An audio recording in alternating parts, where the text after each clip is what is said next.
Hey guys, Miles here at Tactical Hyve. If you've been wondering how to aim your rifle or your pistol while on the move, stay tuned, this video is for you. We've received the question how to aim while moving, and so we thought it'd be a good idea to create a video about this.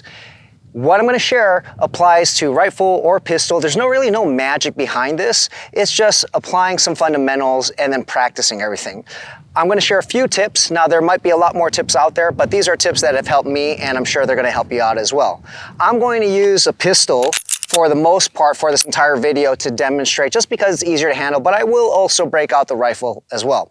And I'm going to be talking about both red dots and iron sights. First thing you need to do is you need to understand how to already aim. So make sure you watch the video that we created a couple months ago, right? So make sure you know how to properly aim, let's say if you were stationary. You can't start to aim properly and expect good results if you can't shoot accurately stationary. So once you can shoot accurately, stationary and consistently, then this video is going to be perfect for you.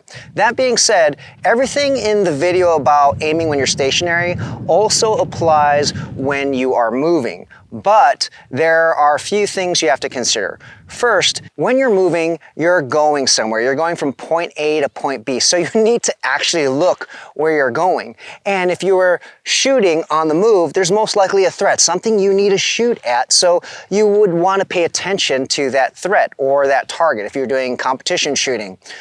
When you're moving and you're aiming on the move, you need to look at your target. So you're going to be target focused. You are not going to be focused on your sight, whether it's iron sights or red dot, and then looking at that with all of your attention, like in crystal clear focus as you move. You're going to be looking at where you're going. If you recall from the video I just linked to earlier in this video, how to aim a pistol, we talked about when you're shooting red dots, you're always going to be target focused, okay, for 99.999% of the time, right? And so the same thing applies when you're on the move, whether it's iron sights or red dots. Let's say you're my target, I'm going to be looking at you because you're my threat, and also you're where I'm going. If I'm focused on my front sight, my sight's here, right? I might not have a clear picture of where I'm going or what the threat is doing. So you want to stay target focused first. That is probably the most important thing, a most important tip I'm going to give you here. A lot of beginners, what I've realized and what we've realized here at Tactical Hyve, particularly those who shoot red dots, they are so hyper-focused on the red dot rather than the target itself. So if I'm moving, you need to heed that advice. Look at the target, and then from there, you're waiting for your sights, whether they're iron sights or a red dot, to be superimposed, the overlay on your target, and then you would break the shot. Okay, so that is the first major tip here. You want to remain target focused. There's going to be some caveats there, all right? We're going to talk about some of the times where you're going to break that rule, okay? So don't worry too much about that just yet. I'm going to circle back to that. But right now, understand you need to know where you're going, focus on your target, then the sights are going to overlay, that's when you would break the shot. Now that you know to stay target focused, for the most part, remember, we're going to circle back to this. Now that you understand to be target focused, we need to understand when we can break the shot, right? Make sure you understand how to aim, what we covered in the previous video. Then you're waiting for your red dot or your perfectly aligned iron sights to be anywhere acceptable on the target. So we're moving on to the second tip, and that is to find an acceptable sight picture.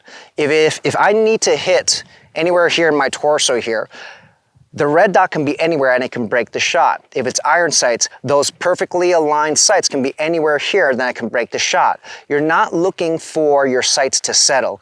If your sights are settled, then you're either not moving or you're moving really slow. So if you're moving really slow and you were, let's say, in a match where you have to move fast, or God forbid, an actual gunfight where you have to move fast, your sights are probably not going to be steady like that. They're going to be moving all over the place, right? So we can't look for the perfect sight picture where everything is frozen, perfectly aligned sights, not moving, or a red dot not moving. You need to understand that there's some play, and you're allowed to have that as long as you break the shot whenever your red dot or your iron sights are on target. So tip number one, stay target focused. Tip number two, acceptable sight picture. That's what you're looking for. You're not looking for a crystal clear, perfect sight picture. Tip number three, since we're on the move, you need to do everything you can to minimize the movement of your iron sights or your red dot. Let me demonstrate here with my pistol. Okay, I'm using a red dot, but it can be iron sights right here, and I'm dry right now, and I'm going to exaggerate movements here.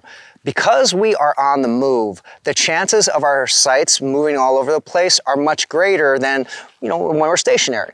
When we're stationary, there could be movement because maybe we don't have, we're shaking, all right? But when we're moving, it's absolutely going to be moving all over the place. So you need to do things with your movement and footwork to minimize the amount of movement. Now we're not going to dive too deep in the whole science and art of moving and shooting, but I'm going to just share some of the most common things that you're going to hear out there. The idea here is you're just trying to minimize the movement of your sights, then combine that with tip 1 and tip number 2. So with tip number 3, shooting on the move and trying to minimize the sights, first things first is you're clearly not going to be running. You're clearly going to be kind of a rushed walk. It would be the fastest, but depending on your skill level, it might be even a slower walk. But here what you want to do, no matter what the tempo is or the speed of your movement, one thing you want to do is crouch down a little bit to transform your legs. You probably have heard this, a lot of people talk about transform your legs into natural shock absorbers, right? So I'm going to just put my gun away for a second here. If my legs were stiff, obviously I'm like a tin man right here, I'm going to see a lot of jolt in my pistol. Now if I bend my knees just walking, there's still a lot of jolting. Now when I bend my knees, I can absorb some of that shock, and the tendency is to, or I should say, I lend myself to doing a movement where you've probably heard of this, heel to toe, where I can begin to roll from heel to toe. And that is going to absorb a lot more of the shock that you'll see when walking and you're looking at your sights. So when we talk about aiming while moving, you need to incorporate some of those tips to decrease the amount of movement in your actual shooting. Because tip number 2 was talking about acceptable sight picture. Let's go back to this red dot or iron sight. Maybe this is your front sight or your red dot. If you are walking and there's a lot of jolt, it might go all over the place. Whereas if you are now moving properly, and we have videos on this too, just search our channel for moving, shooting on the move, moving and shooting. You're gonna see some tips where you dive deeper, so I'm not gonna do that in this video.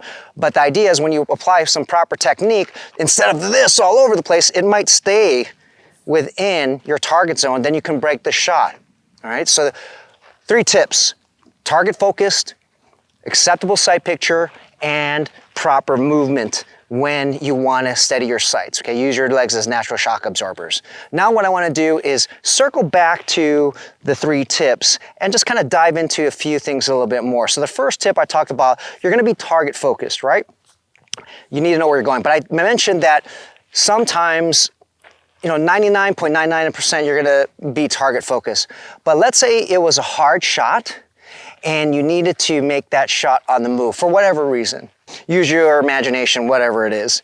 So if we already know your sights are going to move when you're moving, and you needed to take a really precise shot, maybe this is not the target zone. Maybe the target zone is just this little logo.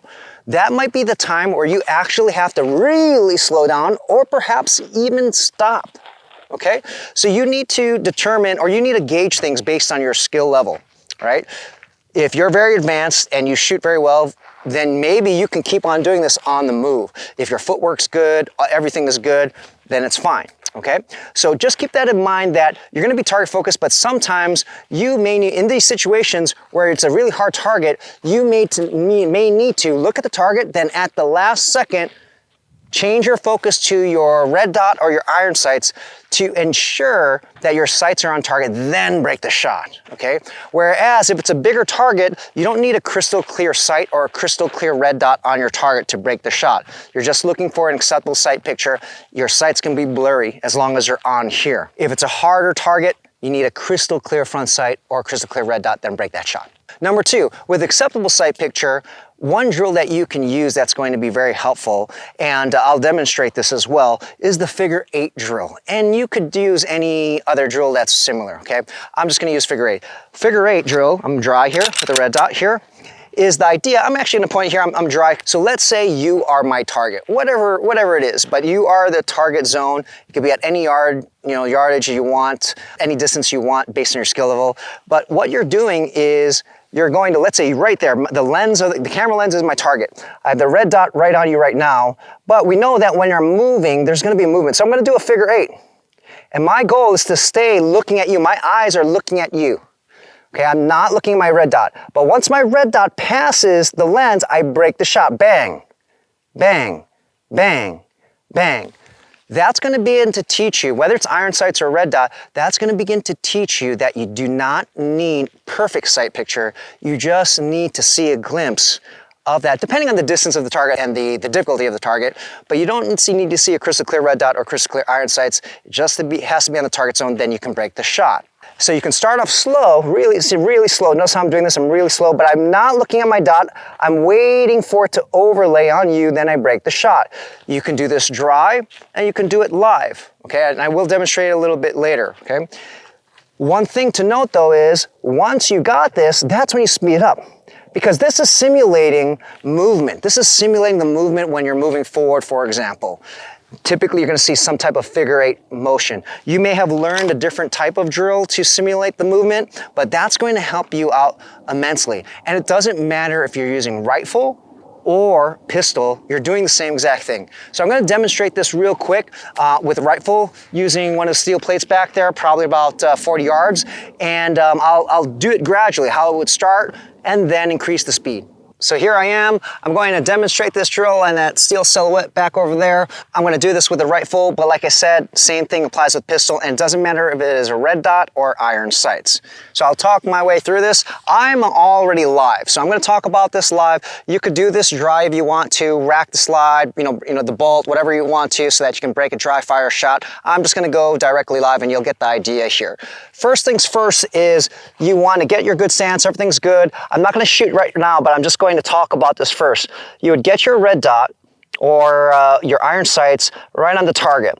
And then first you're just going to go really slow, creating a figure eight. And this is simulating some type of movement. Okay, this is basically it. All right, this is basically the movement here. And now I'm going to go off safe and I'm going to break a shot as soon as my red dot is in the has an acceptable sight picture. See, just that. I'm moving slowly. I'm not speeding it up. That's it. It's me getting used to the movement of my sights. And I'm not looking for a crystal clear or a steady red dot or iron sights on there. I'm just looking for something acceptable where I can hit my target. And the idea is, movement is going to be the same way. You're going to see a little bit of a figure eight pattern. And as you do this slow, everything is fine. You're doing so now I can speed it up. I'm going a little faster. Okay. And when you can do that, moving very, very quickly, then it's going to be much easier when you're on the move. Okay, so when you combine being target focused and you're just waiting for the red dot to overlay, don't shift your focus back to the red dot or your front sight. Just wait, then break the shot when it's acceptable. So that's the figure eight drill. You can do it with a pistol or rifle. Now let's circle back to tip 3, which was learning how to move and shoot. We already have lots of videos about this, so I'm not going to dive into all the details, but I want to tie this in with the figure eight drill. So when you're beginning to learn how to aim while you're moving and working on your movement, the whole goal is to decrease the amount of movement on your sights. So we already did the figure eight drill where we're stationary and simulating it. Now that we move to tip 3 and working on our natural shock absorbers, you're going to use your pistol or rifle. This time I'm going to demonstrate with a pistol. I'm completely dry. I'm using a red dot, but you can use iron sights. And the same thing goes now. What's going to happen is we're going to see the movement, but we're not breaking shots just yet. We're going to see movement because we're actually going to be moving now. And for this video, we're just going to move straight. You're going to work on using your legs as natural shock absorbers, and you're just going to learn to do 2 things. One is, as I move, I'm going to try to move slow first and just do everything I can to minimize the movement of my front sight or my red dot. All right, so lots of different techniques out there. Once again, this is not necessarily the technique video for that, just check past videos. So first things first is you want to minimize the movement as much as possible using proper technique. And then the second thing is to accept that movement in my sights. It might look like a figure eight, it might zigzag different places, your red dot or your front sight, but the idea is to accept that and just do everything you can to minimize that. We already did the figure eight drill, so you know, if you've been hitting your target, you know you can do this. You know you can break your shot and be accurate. as long as you're target focused and just waiting for that front sight of your red dot to overlay on what you want to hit. Okay, so now we're putting it in practice where we're using our footwork first, and while we're doing this, we're just paying attention to our sights or our red dot. That's the focus of the drill first. And when you want to, you can rack the slide, or if you're using a rifle, you can do the same thing. But when you're ready and you want to test things, you can actually break a dry fire shot. And the answer, the determination of whether you did it correctly was were your sights on target when you broke the shot. Okay, when you're comfortable, and you can do that a lot, now's the time to go live. So I'm going to do this here live. I'm going to load a mag here, using the same silhouette here, and you start off slow. Okay, you already know you can do this because you did the figure 8 drill. You were already inducing the movement, and if you could do it quickly and break the shots, it's going to be the same thing when you're moving. So we start off slow first. We're going to take really slow steps, and then whenever we want to, just break the shot. Okay, it doesn't have to be fast. Okay, you're learning here, so you don't have to go quickly. But now, simulating, just like we did with the figure 8 drill, where we start slow and then we start going fast. Now we might move quicker. You should have this, or you should have no problem, because it's the same type of idea with the figure 8 drill. Now we're just using our legs to actually add the movement. But of course, the biggest caveat here is that you need some technique to understand how to decrease the shock or the movement of your sights. Once you have that down pat though, nothing changes. It's pretty simple. There you go, 3 tips to aiming while you're moving. It's not rocket science, as I mentioned. There are a lot of other things that you can do, but I think these 3 tips are a good way to start. Remember, stay target focused, only look for acceptable sight picture, then learn techniques to decrease the amount of movement in your sights while you're shooting. I hope you guys liked the video. Please remember to like, comment, subscribe, as well as hit that bell and turn notifications on so you're notified every time we release a video.